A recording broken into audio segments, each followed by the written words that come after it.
What's up everybody, it's Izzy. I know I haven't made a video in a super long time, so before I launch into this next installment of the nutrition series, which is going to be about how to set up your macros for powerlifting, I just want to say really quickly that if you want to follow my training, I do have an Instagram. I post videos on there all the time. I'll put a link to that in the description box if you want to follow. And also, some of you may not know that I also have another YouTube channel that I post more often on. It's not all about powerlifting. Some of it is and some of it isn't. Some of it's my personal rants about random things. So if you're interested in seeing more content from me that's not always going to be powerlifting related, I'll go ahead and put a link to that new YouTube channel as well. So with that said, let's go ahead and get into this video about macronutrition and how to set up your macros for powerlifting. So in the last video I talked about the importance of calories for weight management in powerlifting. Well, I think intuitively we all know that 3,000 calories of Jell-O is not going to be the same as 3,000 calories of chicken breast as far as body composition and performance goes. So in general, and there are three macronutrients that we care about in powerlifting and in health and fitness in general, and that is protein, carbohydrates, and fats. Now, nutrition is an incredibly complex subject. Basically, you can get as complex as you want to get with it. I mean, the people have made their entire careers out of, studying the complexities and the minutia of nutrition. In this video, I'm really going to endeavor to stick to just the practical stuff. We're not going to go super deep down the rabbit hole with all the weird, crazy stuff that can happen in very rare instances with nutrition. We're going to talk about the basics, the meat and potatoes of how to set up your protein, fat, and carbohydrate intake for powerlifting specifically. The first macronutrient that we're going to talk about is protein. It's important to understand that protein, dietary protein, is necessary for survival. That is, if you don't eat protein, you'll die. There's a lot of sources of protein. Almost every kind of food really has at least some protein in it, but the main staple protein sources are going to be things like meat, chicken breast, beef, that sort of a thing, tuna, fish, milk, cottage cheese, dairy products. All of those sorts of things are going to have pretty significant amounts of protein, and of course protein powders, protein bars, things like that are designed specifically to be protein supplements. Now it's also important to keep in mind that basically every food, well, not every food, but most foods have some of all the macronutrients in them. And when you're tracking your macronutrients, you can't just track the protein from meat. You also need to track any fat that's in the meat and any carbohydrates as well. So keep that in mind as this video progresses. You need to track everything that you eat, not just the carbs in your carb sources, not just the fats in your fat sources, not just the proteins in your protein sources, but all the macros that you're eating. So if you've been around the health and fitness industry, powerlifting, bodybuilding for any amount of time, you know that dietary protein helps build muscle. It's one of the main reasons that you'll see so much talk about protein in those communities. So it really begs the question, how much protein do we need for powerlifting? Now, that's really the wrong question to ask. The right question to ask is, what is the optimal amount of protein for powerlifting so that we're getting as strong as we can and building as much muscle as possible? Well, the FDA recommends something in the United States, something like 60 to 80 grams of protein per day. Now, while that's going to cover your survival needs, it's going to underestimate the amount of protein that's going to be optimal for muscle building in the sport of powerlifting. Now, to actually go about answering the question of how much protein you need, there's a couple different models you can look at. The most common practice is to prescribe protein based on your body weight. A research review conducted by Eric Helms, who has really spent a lot of the last several years studying protein really in depth, suggests that based on your body weight, you're going to need a different amount of protein if you're in a caloric surplus versus if you're in a caloric deficit. If you're in a caloric surplus, you might only need between 0.8 and 1 gram of protein per pound of body weight. Whereas if you're in a caloric deficit, you might need somewhere between 1.1 to 1.4 grams of protein per pound of body weight. However, there's another model out there that a lot of people are less familiar, and it's the model that I actually use both with myself and with my coaching clients, and it's one that's been put out there by Lane Norton among other people. And it's this idea that in order to maximize muscle protein synthesis, or MPS, what you're really looking at is maximizing the amount of leucine feedings that you get per day. Essentially, in order to maximize MPS signaling, you need somewhere between, let's say, 3 to 5 grams of leucine per meal. And you're going to need to wait somewhere between 4 to 6 hours per meal, because the mechanisms which elevate MPS become muted until that time. So this is something that, of course, there's a lot of debate about in the health and fitness community. A lot of people don't agree with it. A lot of people don't prescribe to it. But for me, I've definitely seen superior results following this model versus when I was simply assigning protein needs based on body weight alone. So again, you can easily do protein needs based on body weight. It works. It's worked for people for years and years. But the other model is to base it on leucine pulses, basically getting those 4 to 6 feedings per day, 4 to 6 hours apart, and aiming for 3 to 5 grams of leucine per feeding. Now, each source of protein has a different amount of leucine in it. So I'm going to put up a chart very quickly that shows you a variety of sources, how much leucine is in them, and how much that you would need to eat of that particular protein source in order to get the right amount of leucine.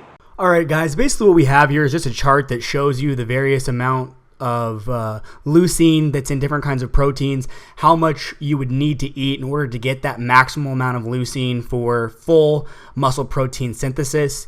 You know, if you guys want to see this chart, it's going to be in the article version of this video. So just go ahead and go to the description box, click on the article, and you can see it as long as you want.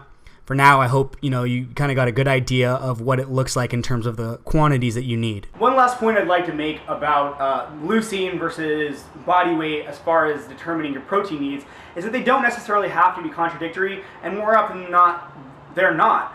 For example, if you're a 150-pound female, you're going to need the lower end of the leucine range anyway to get maximal protein synthesis. So what you could do is you could say eat 30 grams of protein spread out over 5 meals, 4 to 6 hours apart, and now you're satisfying both the body weight model and the leucine feeding model. And if, let's say, you were a 200-pound male, you could very easily eat 40 grams of protein spread across 5 meals in much the same manner. So again, these things don't have to be contradictory. You can do both, and in fact, it's a pretty good way, in my opinion, to set up your protein needs when you combine both, because you're really ensuring that you're covering all your bases, so to speak. All right, guys, I just want to go over what I already covered as far as the protein stuff goes. You're going to need less when you're in a surplus, something like 1 gram per pound of body weight, or 2.2 grams per kilo. When you're in a deficit, it's going to be a bit more, something like 1.4 grams per pound of body weight, or 3.1 grams per kilo of body weight. Now, if you want to use the leucine method, it's going to be 30 to 50 grams of protein per meal. You know, the higher end is for bigger lifters and the lower end for lighter lifters. You are going to be eating 4 to 6 meals per day, and those meals need to be 4 to 6 hours apart. And unlike the bodyweight method, these recommendations really don't change regardless of whether you're in a surplus or a deficit, because the mechanisms that regulate MPS are the same regardless of your caloric status. The next macronutrient that we have to talk about is fat. Much like protein, fat is absolutely necessary for survival. It's responsible for a whole host of bodily functions, brain function, joint health, your hormones, your sexual health, your libido. All of these things are directly related in some way or another to your fat intake. There's essential fatty acids that you need to survive and really for overall health and well-being. You can't skimp out too much on your fat. For those of you who are unaware, typical sources of fat are going to include things like nuts, chocolate, avocado, oils, and most meats, besides, of course, lean cuts, generally have a pretty hefty portion of fat in them as well. But there's a lot of foods that have fat. Those are just some of the main ones. Now, I think the important question, of course, with macros as it relates to powerlifting is how much fat do you need for powerlifting? Well, powerlifting fat needs are kind of an interesting topic, because with fat, it's less about how much you need and more about how little you can get away with in some sense. And the reason for that is that carbohydrates for any performance athlete are just so important in fueling long, hard, difficult training sessions. So when you're talking about fat, what you're really looking for is getting just enough to accomplish a few goals. One is to keep the person sane, because if you have a super high carbohydrate intake and a super high protein intake with a really low fat, it almost eliminates whole food groups entirely, because there's just no way to eat certain things without going past your fat intake. So keeping a healthy balance of fats allows you to eat normally and not go crazy or cheat on your diet all the time. The next one, of course, is there's a certain minimum that you need for all the things that we just talked about. Your joints, your brain, your sexual health, all of your hormones, all of these things.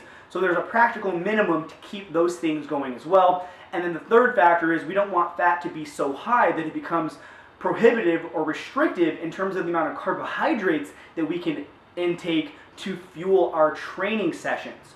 So again, what we're looking for is a reasonable minimum. Now, I think it's different when you're in a surplus versus a deficit. In my opinion, when you're in a surplus, you can generally just set fat as a percentage of your intake. And the reason for that is when you're in a surplus, you're already eating enough calories that it's incredibly unlikely that you're going to be limited on your carbohydrates anyways. So you generally don't need to hold fat down as much. For a surplus, I would recommend anywhere from 20 to 30% of your calories coming from fat. I like to keep it around 25%. I think that's a good balance point for keeping your diet varied and without driving yourself insane, and it's more than enough for health purposes.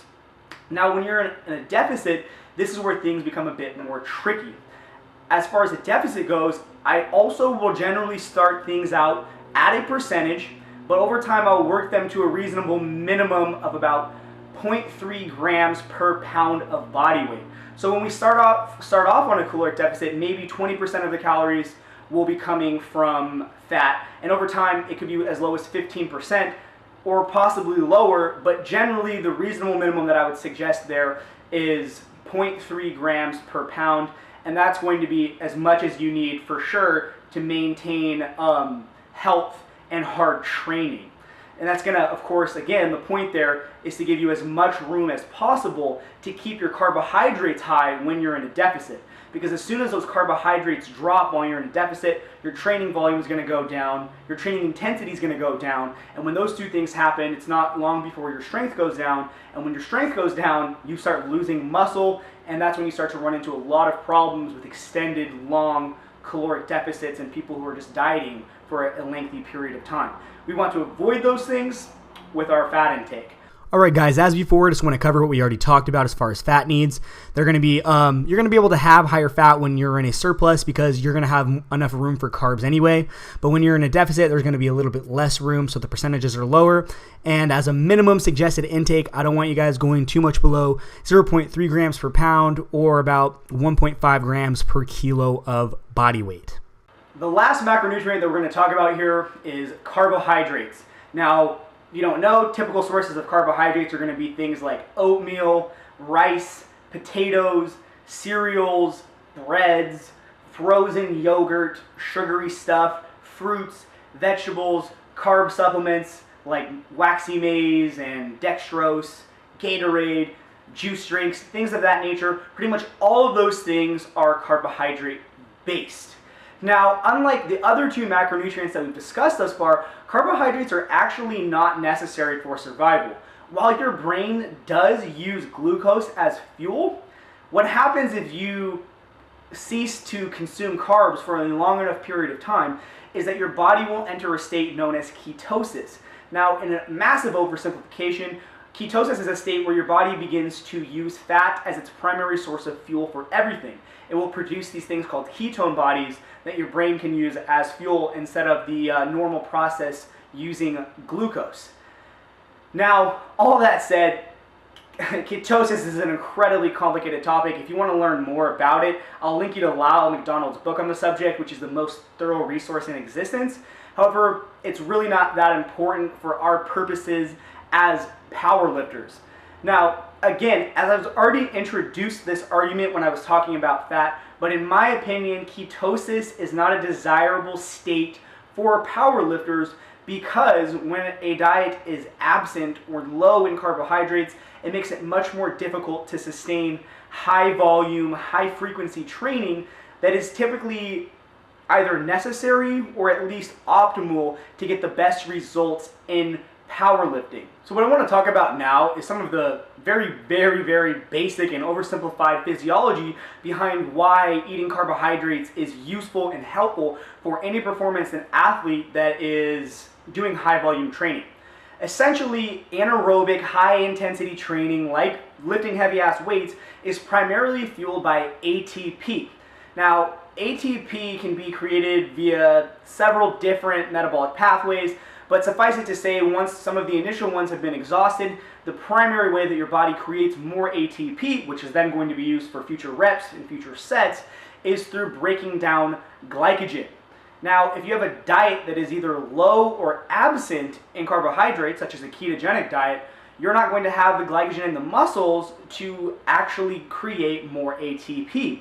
And in doing so, you're more likely to hit a wall where your performance drops really sooner in the workout. And again, as we know, volume is one of the most important variables in continuing to gain strength and, of course, preserving strength when we're in a caloric deficit. So for that reason, that's probably the main reason, instead of looking to minimize carbohydrates as some diets do, I would actually advise you to maximize them. Now, there's a few other reasons that you might consider doing this as well. One of the main ones is that in order for the body to store glycogen, it takes between 3 to 4 grams of water per gram of glycogen, which means that if your body's glycogen tank, so to speak, is full, you fully resynthesize the most amount of glycogen that you can into the system, you're going to be carrying a lot more water as well. And having that water in your muscles at your joints does, to a degree, improve your leverage under the bar, which allows you to lift more weight. If you're lifting slightly more weight over time, that's more volume, that's more intensity, and it could, and very well likely does, lead to more gains. This is a very similar mechanism by which creatine works. The last one is that there is some research that shows, albeit statistically insignificant, that eating carbohydrates alongside of protein feeding increases muscle protein synthesis. Now, although the results were deemed statistically insignificant, it was something like 5% more muscle gained per feeding. Now, over the long run, that might add up to be something actually worthwhile, especially considering how slow the muscle growth process is and the fact that so many of us are really looking for any advantage that we can get in a sport like powerlifting or even bodybuilding that's just so cutthroat competitive. So again, for those three main reasons, one, because glycogen is used to create ATP, which helps you to fuel long, hard training sessions. Two, because it allows you to carry more water and thus improve your leverage a little bit under the bar. And three, for the possibility that it actually increases the rate at which you gain muscle. I tend to recommend diets that are higher in carbohydrates and look to minimize fats, rather than diets that look to minimize carbohydrates and maximize fats. All right, guys, as I said, after you've taken care of your protein and fat needs, just allocate the rest of the remaining calories to carbohydrates.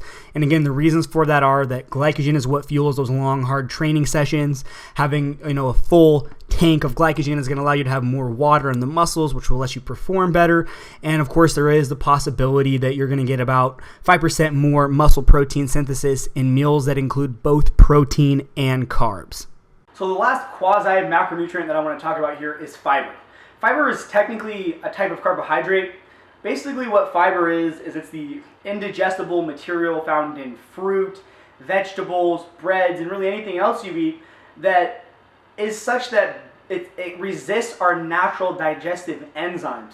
Now, you can still get a little bit of energy from fiber, but for the most part, the role that fiber plays is as nature's broom. Basically, it helps you to take a shit. Excuse the language, but that's what fiber does.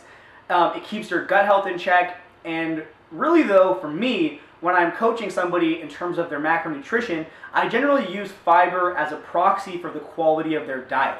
That is, you're very unlikely to have a diet that's sufficient in fiber or even, a good amount of fiber if you're eating just a bunch of high-fat, high-sugar foods, as those foods rarely have any type of fiber in it. So the reality is that foods like vegetables, fruits, whole grains, and things of that nature are high fiber foods, and if you're eating them in sufficient quantities, your diet's going to be just totally fine as far as fiber goes. Now, there are some recommendations that I would make because it's possible to take the whole fiber thing too far. Too much fiber can actually cause gastric distress, it can prevent nutrient absorption, and it can really just cause, you know, a nasty situation in your stomach. So what I would say is that you want to keep fiber somewhere between 10 to 20% of your total carbohydrate intake. Now that's not on top of the carbohydrates that you're eating, that's as a percentage. So let's say you consumed 100 carbohydrates of some type of carb. You would want somewhere between 10 to 20 of those to be fiber. Now anything more is probably a bit too much, and anything less might not be enough by the end of the day. Now that's a pretty high fiber recommendation. It's going to result in a diet that's really high in terms of food quality. But as a practical minimum, just for gut health and overall well-being, I would say something between 20 to 25 grams of fiber per day, depending on how big of a human being you are, is going to be a reasonable minimum if you're not keen on trying to keep your diet extremely high in terms of the food quality. So just quickly recap the fiber thing. As a minimum suggested intake, if you're not super interested in high quality diet, get 20 to 25 grams per day. And if you're wanting to keep the food quality pretty high and to ensure a nice balanced diet, something like 10 to 20% of all your carbs should be in the form of fiber. So if you had 100 carbs that day, 10 to 20 grams of fiber would be the recommendation that I have for you.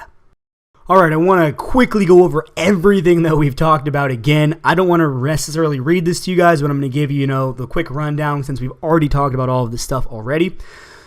For protein, you can either use the body weight method or you can use the leucine pulse method. For the body weight method, how much you need depends on whether you're in a surplus or a deficit. You'll need a little less in a surplus and a little more in a deficit. With the leucine method, how much you need depends on how big you are, because it depends on the amount of grams of leucine that you'll need at each feeding in order to maximize muscle protein synthesis. Your meals will be 4 to 6 per day and 4 to 6 hours apart. It doesn't matter whether you're in a surplus or a deficit if you're using the leucine method.